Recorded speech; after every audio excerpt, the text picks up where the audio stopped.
Hi guys, so today we're going to be talking about the two world wars and how these world wars affected everybody in different ways. So let's go ahead and talk about our central question. How were the Axis powers viewed during World War II? What actions did they provoke or do to cause these views? Were these views biased? Were these views justified?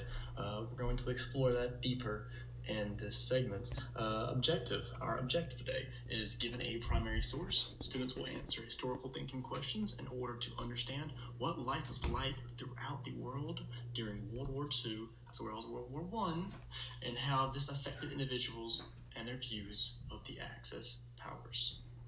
And our standards today we're going to be covering are American History 2.H.7.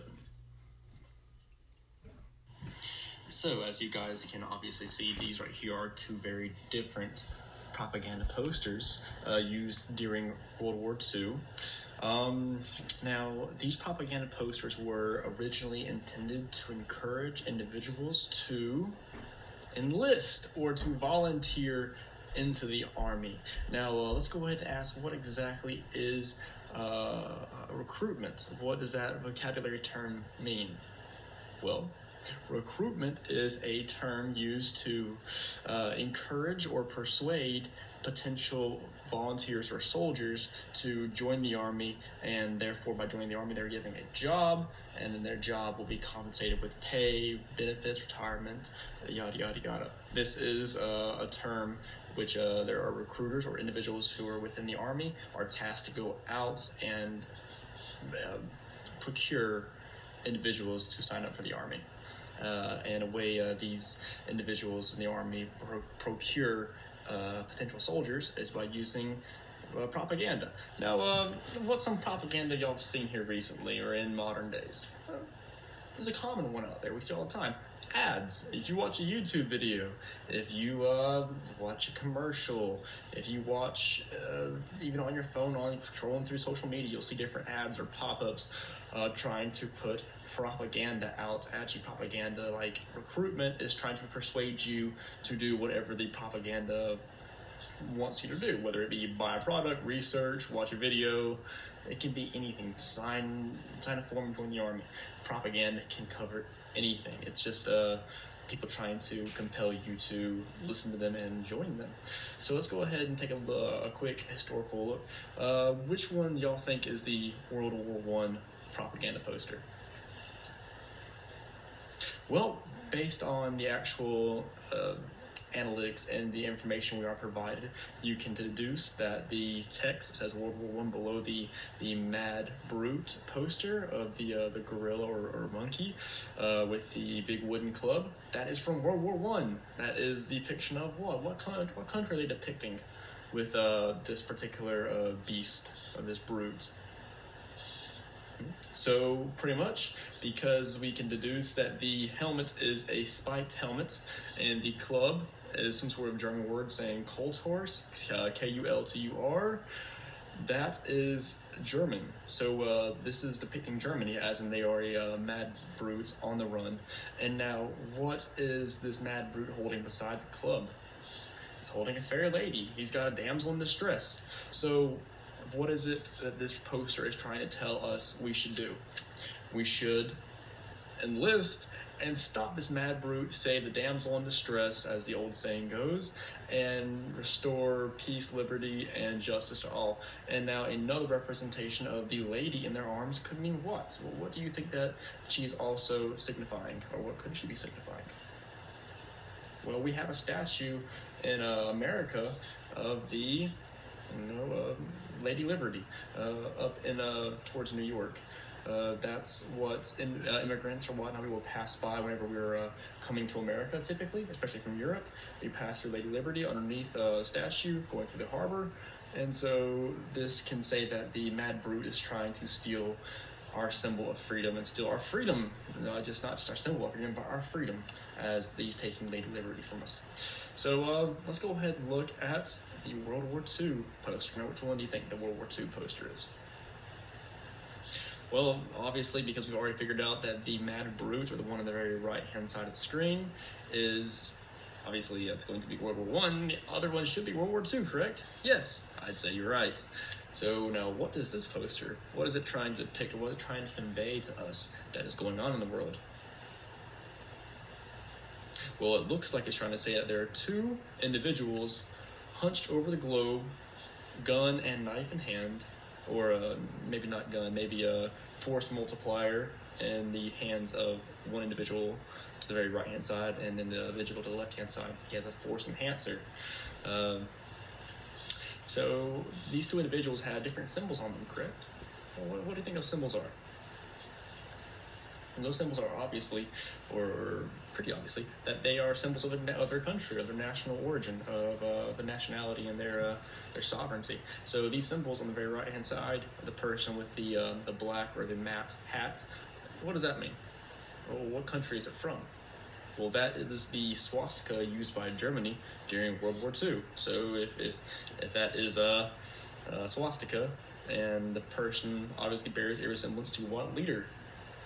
Well, the leader he bears resemblance to is Hitler. They're trying to say this is Hitler trying to take over the world.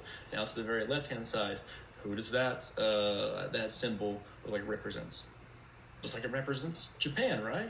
Because they were part of what alliance? The Axis Alliance, Axis, A-X-I-S Alliance. Now these were a collection of individuals such as Italy, Japan, Germany, just to name a few, that fought together and banded together in order to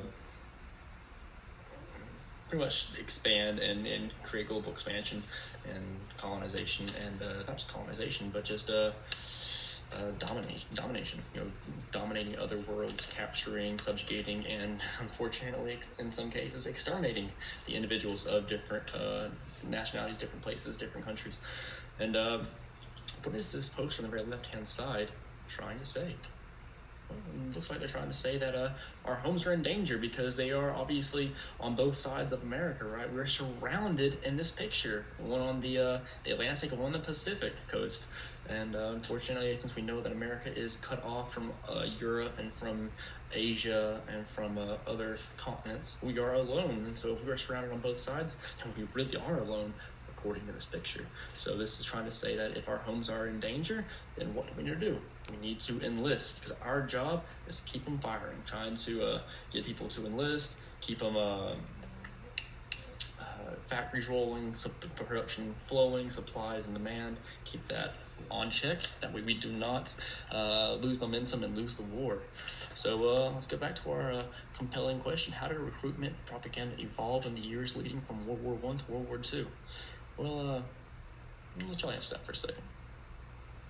So as you guys obviously have seen, that the propaganda is evolving in intensity. That's a good word to describe it. So while destroy this mad brute and list, that's definitely saying that our liberty and our freedom's at stake. It doesn't mean that our life's at stake. We're not literally being surrounded on both sides, putting that force enhancer and force multiplier. Nobody is putting that to our head. So in the World War II propaganda poster, it's showing that we are literally in danger of losing our lives. So yeah, how do you fight a world war? It's a good question. How do you fight a world war?